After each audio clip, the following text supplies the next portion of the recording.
He may even identify himself with it and believe that he is what he appears to be. Welcome to the NCE Study Guide. I created this study guide using ChatGPT and Notebook LM. So think of these modules as AI-powered audio flashcards.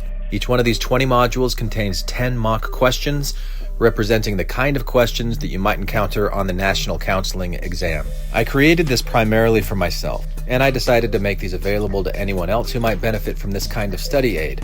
But please note, while I have done my best to ensure that these modules align with NCE content, I encourage you to cross-reference them with trusted study guides and resources for the most accurate preparation. These modules are not affiliated with or endorsed by the NBCC or any official licensing board. So, with no further ado, here are your AI study buddies from Notebook LM.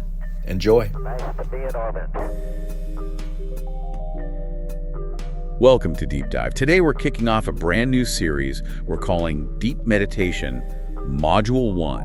Module 1 of 20, actually. Oh, wow, okay, so this is going to be huge. This is a whole new approach to getting ready for the NCE exam. I love it. Yeah, so these Deep Dive meditation modules are really going to make studying feel, I don't know, like a spa day. Exactly. They're specially designed to help you absorb a ton of information, but without all the stress and overwhelm.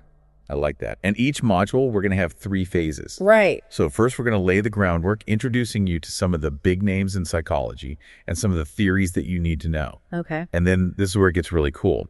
The second part is going to be a guided meditation that helps all those ideas just sink in. Yeah, think of it as like a gentle way to kind of let the information integrate into your neural pathways. Okay, I like it. Yeah, we're going to be using binaural beats and soundscapes, which are these specifically designed audio frequencies that can actually synchronize your brain waves. So it sounds pretty high tech, but does it really work? It's more common than you might think. This kind of neural entrainment has been used to improve sleep, reduce anxiety, and even enhance learning.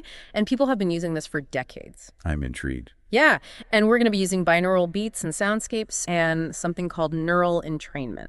Okay, hold on. Neural entrainment. I got to admit, that sounds pretty high tech to me. What exactly is that? So basically, neural entrainment is using sound to kind of nudge your brainwave patterns. It's also just a great way to de-stress while you learn. So it's like manipulating your brain to be better at learning. You could say that, yeah. It's all about creating that perfect mental state to really soak up information. I'm intrigued. Tell me more. So we're going to be using binaural beats, which are created by playing 2 slightly different sound frequencies, one in each ear. I think I've heard of those. They're supposed to be relaxing, right? Yeah, that's one of the benefits, but they can actually do a lot more than that. Your brain perceives this third frequency from the difference between those 2 sounds, and that can actually guide your brain waves into states that are perfect for learning and, yeah, relaxation too. Okay, so I'm starting to see how this could be a game changer for studying. Are you telling me that I could literally chill my way to passing the NCE? It's not magic, but it can definitely help you. You know, the relaxed state, that you get into can actually help your brain to absorb and retain information more effectively. Okay, so it's like we're hacking our brains to be super learners. In a way, yeah. It's a cool way to make studying more effective and maybe even, dare I say, enjoyable. Okay, I'm sold. So where do we begin this brain hacking journey? Well, this first episode is all about getting you ready for the NCE essay section. So we're going to dive into the core theories of Freud, Rogers, and Beck. Perfect, because those guys always pop up on the NCE. Absolutely, and we'll make sure you have a super solid understanding of their main ideas. All right, let's do it. Let's start with Freud. He was often called the father of psychoanalysis, right? That's the one. He really dove deep into the unconscious mind. That part of our mind we don't even realize is controlling us, right? Exactly. Freud was all about those hidden forces shaping our thoughts and actions. What were some of his biggest ideas, the ones we need to know for the NCE? Well, one of his most famous contributions is his model of the psyche, which he divided into 3 parts: the id, the ego, and the superego.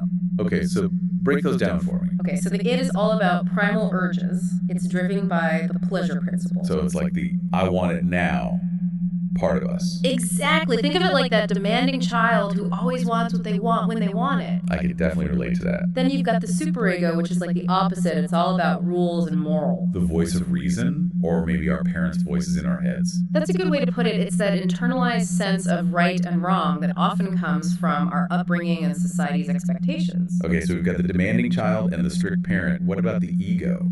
The ego. That's the poor mediator stuck in the middle trying to balance the id's impulses with the superego's restrictions.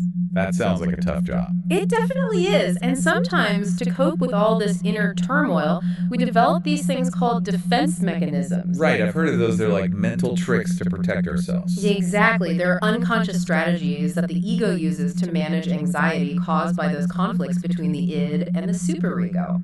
Can you give me an example? Sure, think about repression. That's when you push unpleasant thoughts or feelings out of your conscious awareness. Oh yeah, like when you just try to forget about something that's bothering you. Exactly. Or projection.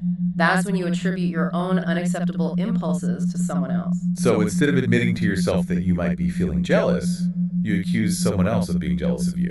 Precisely. These defense mechanisms help us navigate those complex inner workings of the psyche. I can see how understanding defense mechanisms would be helpful for therapists. Oh, absolutely. It's crucial for understanding how our minds work and how we cope with stress. And speaking of things that are important for therapists to understand, what about transference? Transference. That's a big one.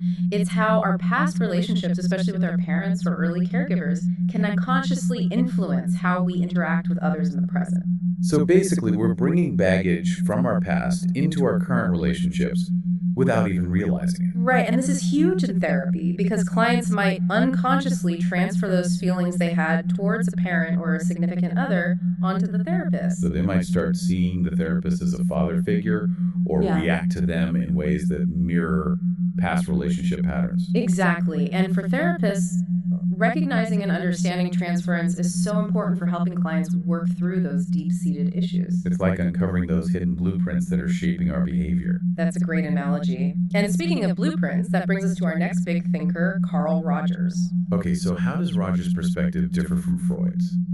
Well, Rogers offered a very different take on human nature and therapy. He believed in the inherent goodness of people and their innate drive to grow. So it's a more optimistic view compared to Freud's focus on those unconscious conflicts. Definitely. Rogers believed that everyone has this potential for growth and fulfillment. He called it self-actualization. And what did he think was the key to unlocking that potential? He believed that creating the right environment was crucial, an environment filled with something called unconditional positive regard. Unconditional positive regard. What does that mean exactly? It's about accepting someone fully, without judgment, regardless of their flaws or actions. So it's like saying, I see you, I accept you, and I value you for who you are no matter what. Exactly. Rogers believed that this kind of unwavering acceptance is essential for people to grow and thrive. And I guess the opposite of that would be conditional love, where acceptance is based on meeting certain expectations. Right, and Rogers believed that conditional love can lead to a sense of incongruence. Incongruence meaning? It's that mismatch between our true selves and the selves we feel pressured to present to the world. So we're not being authentic, we're trying to fit into a mold that might not be true to who we really are. Exactly. And Rogers believed that this incongruence was a major source of psychological distress. Makes sense. I can see how that could lead to anxiety, depression, and all sorts of problems. Absolutely. And his person-centered therapy was all about creating that therapeutic environment where clients feel safe and accepted. So the therapist isn't there to give advice or interpretations, but to simply be present and supportive. That's a big part of it. The therapist provides empathy, genuineness, and of course that all-important unconditional positive regard. It's like creating a fertile ground for the client to explore their own inner world and discover their own solutions. That's a beautiful way to put it. And it really highlights that shift from Freud's focus on the unconscious to Rogers' emphasis on conscious experience and self-discovery. Okay, so we've covered Freud's dark depths and Rogers' sunny optimism. What about Aaron Beck? Where does he fit into all of this? Beck. He's the pioneer of cognitive therapy, and his focus was all about the power of our thoughts. So he's saying that our thoughts actually shape our feelings and behaviors. Exactly. Beck believed that our thoughts act like filters through which we interpret the world, and if those filters are distorted, they can lead to all sorts of problems. Like negative emotions, self-defeating behaviors, and even mental health issues. You got it. He identified these specific thought patterns he called cognitive distortions. Cognitive distortions, those are like those mental traps we fall into, right? Precisely. Think of things like all or nothing thinking, where you see everything in black and white, or catastrophizing, where you always jump to the worst case scenario. Oh yeah, definitely been guilty of those. I think we all have at some point, and Beck believed that these distortions can really fuel anxiety, depression, and other mental health challenges. So how does cognitive therapy help people overcome these distorted thought patterns? Beck developed a technique called cognitive restructuring. It involves identifying those negative thoughts, challenging their validity, and replacing them with more balanced and realistic ones.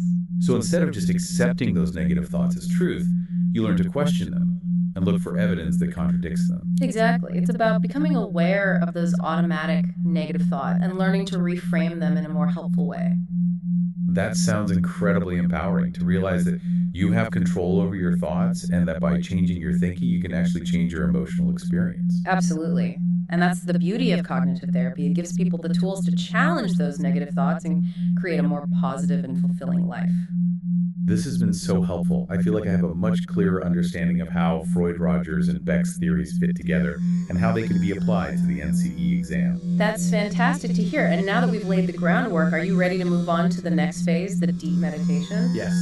Remember, this is where we really let those concepts sink in and allow our brains to absorb all this information. I'm ready to relax and let the knowledge flow. This is a much more enjoyable way to study than cramming flashcards all night. Exactly. So find a comfortable spot where you can relax without being disturbed. And let's begin our journey into deep meditation.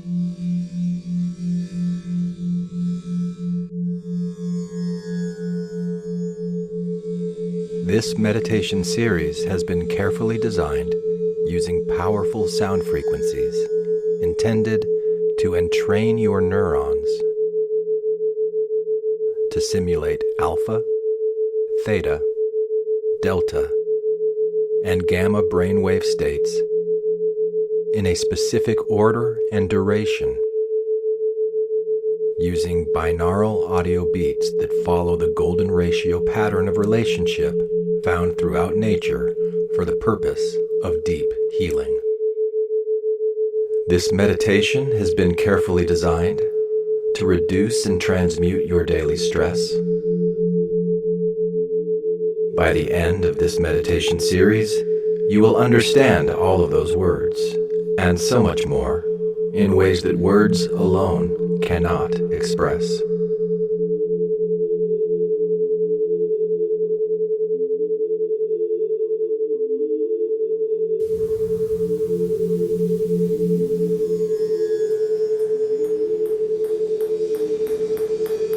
Sound is kind of like ping pong in a way, isn't it? Air molecules hit your eardrum, and your brain immediately transforms those impacts into words, sensations, and meaning, and feelings. Because of the carefully designed sound frequencies used in this meditation, in order to take full advantage of your brain's transformative powers, it is important that you listen using earbuds or headphones, and that the sounds you hear right now are in your left ear only. If the sound you hear right now is not in your left ear only, change your headphones around now. Once this sound is in your left ear only, you are ready to begin to receive.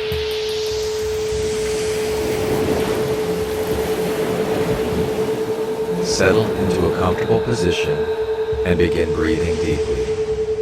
In through your nose, out through your mouth. In, 2, 3, 4. Out, 2, 3, 4. In, 2, 3, 4. Out, 2, 3, 4. In. Keep your focus on your breath. 4. Out. 2, 3, 4. In. 2, 3, 4. Out. 2, 3, 4. In. 2, 3. Automatic.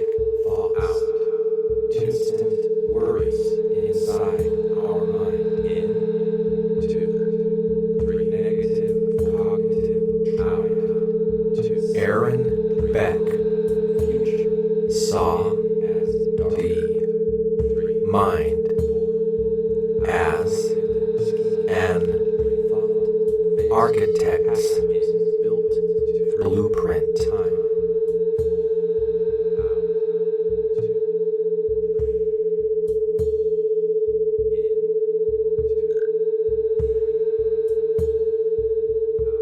Cognitive therapy, shaping the way our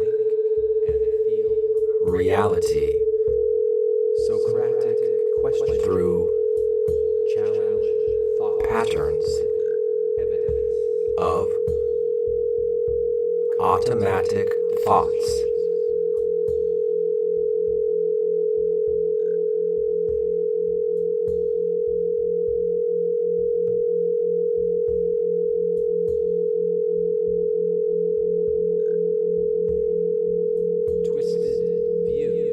Yet, when these thoughts become distorted,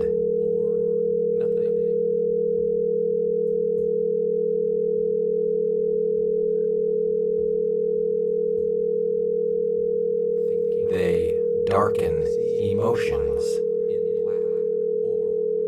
fuel anxiety, and lead to depression.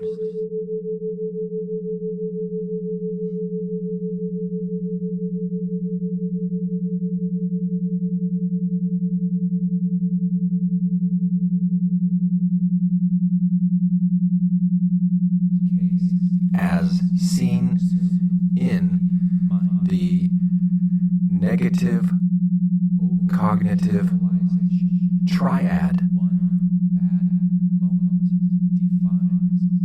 where a person sees themselves as worthless, the world as cruel, and the future as hopeless. Instant words inside our mind.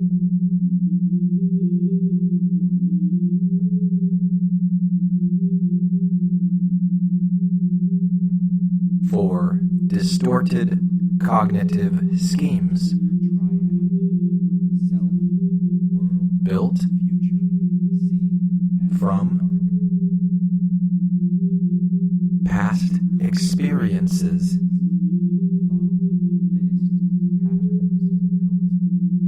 act like faulty blueprints, reinforcing beliefs that may no longer be true. And so, Aaron Beck developed cognitive therapy.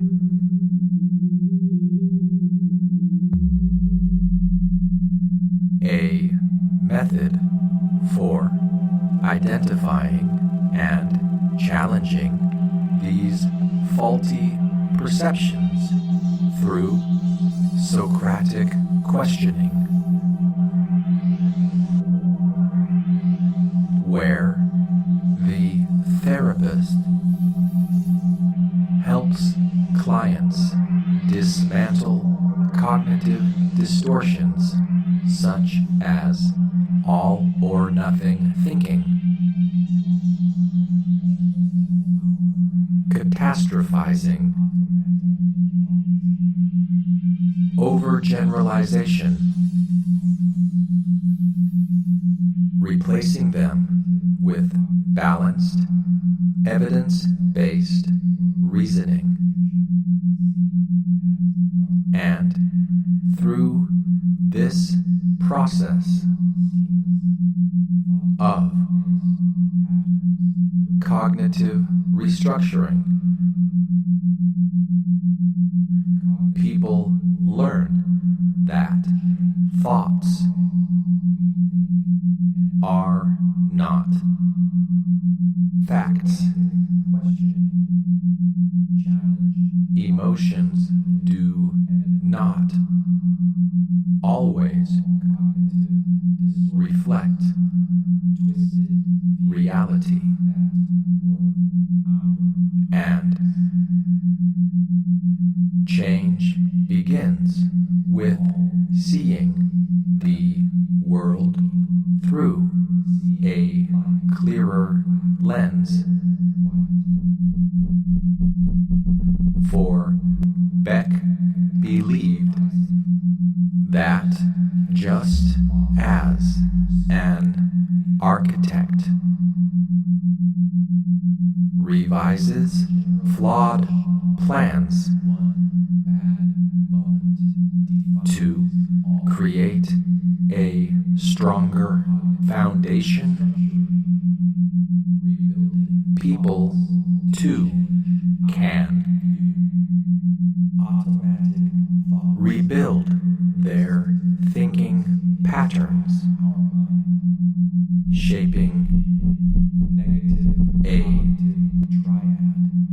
healthier world, more resilient mind, thought-based patterns built through time.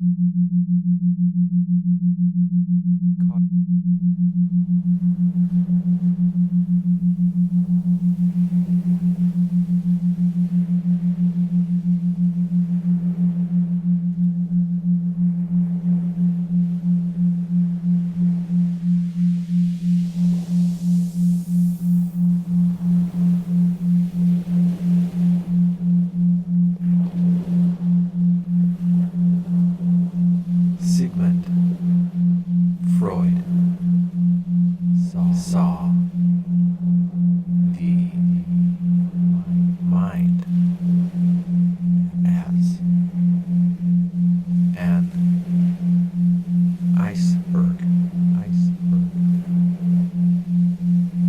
Only a sliver visible, while the unconscious churns with buried desires, fears, and childhood conflicts, shaping us in unseen ways. Deep within, the id craves pleasure. The superego enforces morality. The ego struggles to keep balance. When this fails, anxiety rises. Defense mechanisms emerge. Repression buries truths. Projection casts flaws onto others. Displacement redirects anger. The unconscious leaks through dreams, slips of the tongue, transference, where past emotions resurface in present relationships. Unconscious, hidden thoughts shape what we do. Desires, deepest urges drive our choices. Fears, past or present, fear controls us. Childhood conflicts, early wounds still shape our lives. Id, pleasure now, no thought for later. Superego. Guilt and rules demand control. Ego. Balancing both sides within us. Defense mechanisms. Mind's protection from deep pain. Repression. Buried memories hide from view. Projection.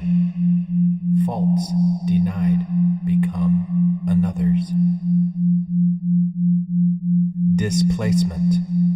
Anger moves to safer ground. Dreams. Symbols speak from deep within. Slips of the tongue. Hidden truths escape through words. Transference. Past emotions shape the present. Psychoanalysis. Digging deep to find the truth. Free association. Speaking freely clears the mind. Dream analysis. Meaning hides in what we dream. Oedipus complex. Love and conflict shape our youth. Where past emotions resurface in present relationships. So Sigmund Freud created psychoanalysis to unlock hidden forces. Using free association and dream analysis to reveal repressed conflicts. Believing that only by confronting our past, suppressed emotions, formative experiences, the controversial Oedipus complex, only by confronting these can we break free from the unseen currents shaping our lives.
Self-concept, how we see and know ourselves.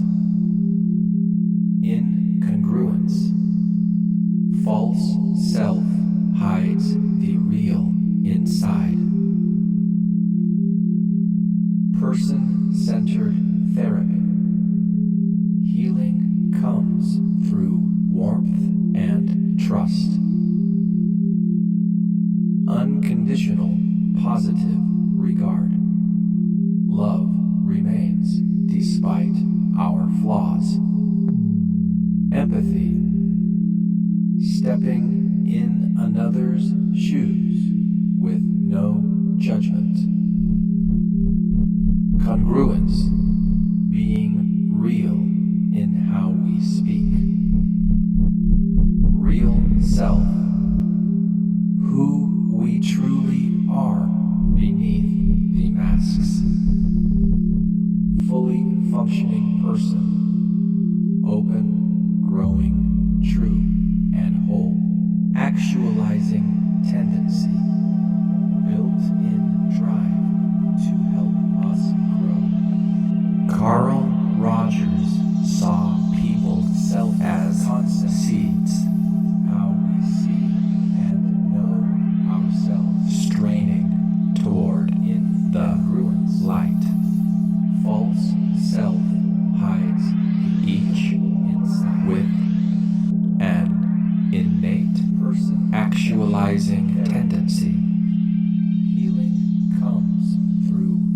a natural drive toward growth and fulfillment. Yet, often blocked by conditions of worth imposed by others, shaping a self-concept that may not align with one's true self. And when this incongruence widens, distress, anxiety, and self-doubt emerge. For when people feel valued only for meeting expectations, they wear masks to survive. Losing touch with authenticity. So, Carl Rogers developed person-centered therapy, a revolutionary approach rooted in the belief that healing occurs not through diagnosis or advice, but through the creation of a safe space where the therapist offers unconditional positive regard, accepting clients fully, no matter their struggles, while practicing empathy, stepping into the client's world with deep understanding and embodying congruence, genuine and transparent, rather than distant or authoritative. And through these conditions, the client feels free to remove the mask and reconnect with their real self, moving toward becoming a fully functioning person, one who is open to experience, trusting of their inner wisdom, and capable of authentic, meaningful relationships. For Carl Rogers believed that given the right environment, all people, like plants bathed in sunlight, will naturally grow into their most vibrant selves, shedding the weight of external judgment and embracing the freedom to be who they truly are. We speak real self, who we truly are beneath the masks. Fully functioning person, open, growing, true, and whole, actualizing.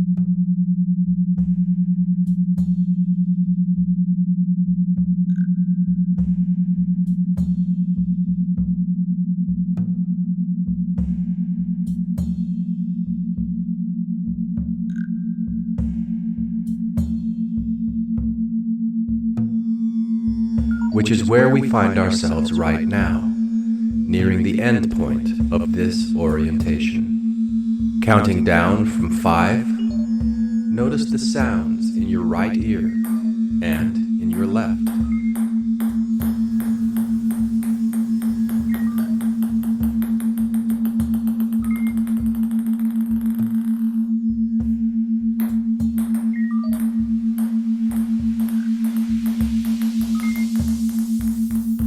4. Gently wiggle your fingers and your toes.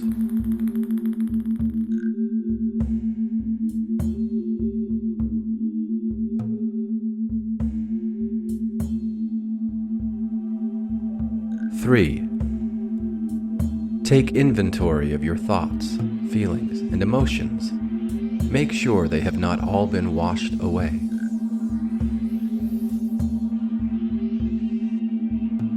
2. Get ready to remove your earbuds or headphones and feel more attuned to the motion all around you.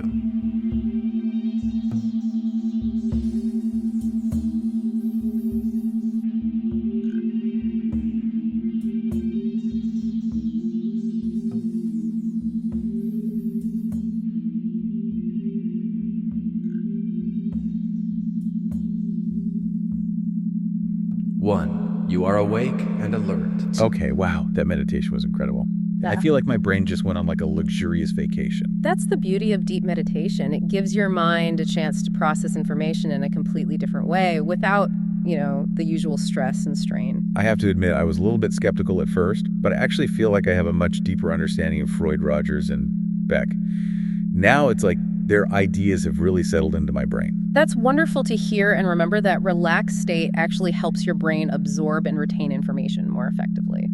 Okay, so now that we're feeling refreshed and our minds are primed for knowledge, Yes. are we ready to tackle those NCE practice questions? Absolutely. All right, question number 1. Which of the following best describes Sigmund Freud's primary focus in psychotherapy?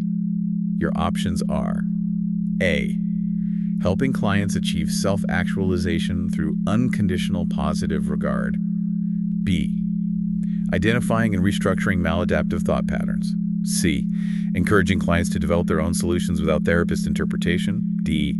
Exploring unconscious conflicts and childhood experiences. So, what was at the heart of Freud's approach, really? That would be D, exploring unconscious conflicts and childhood experiences. Freud was all about those hidden influences, right? How our past shapes us.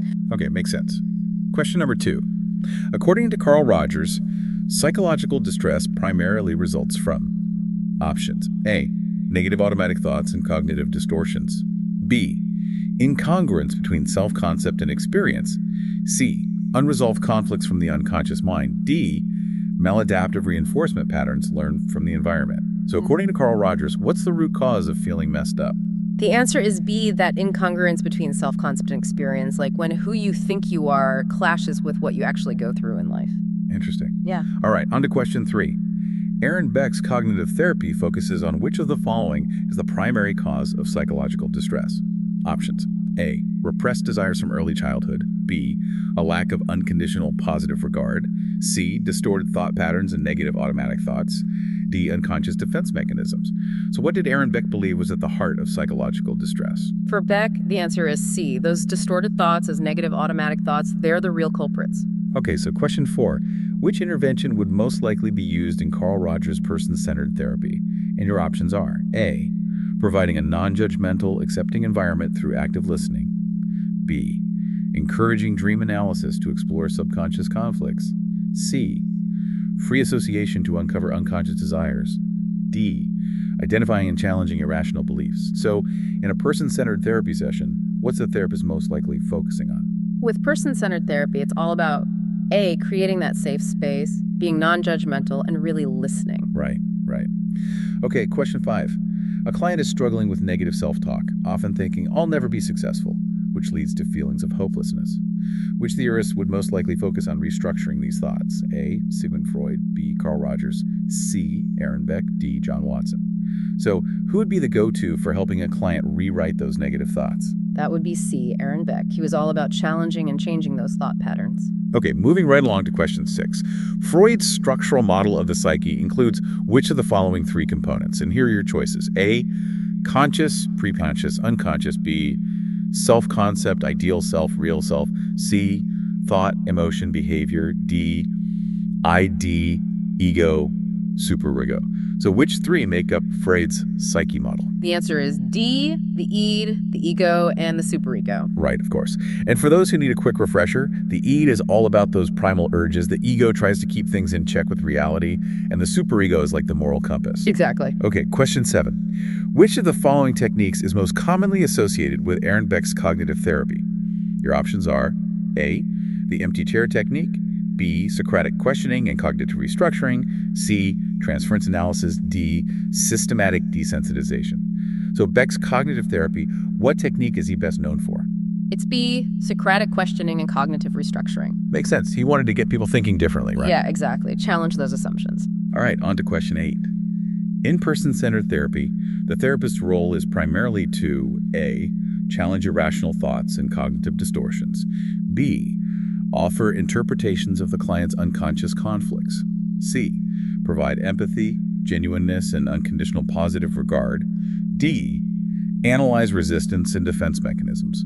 So what's the main role of a person-centered therapist? The answer is C, providing empathy, genuineness, and that all-important unconditional positive regard. Right, Rogers was all about that supportive environment, wasn't he? Okay, question 9. Which of the following is a core belief of Freud's psychoanalytic theory? Your options. A, human behavior is largely influenced by unconscious drives and early childhood experiences. B, psychological distress results from a mismatch between self-concept and experiences.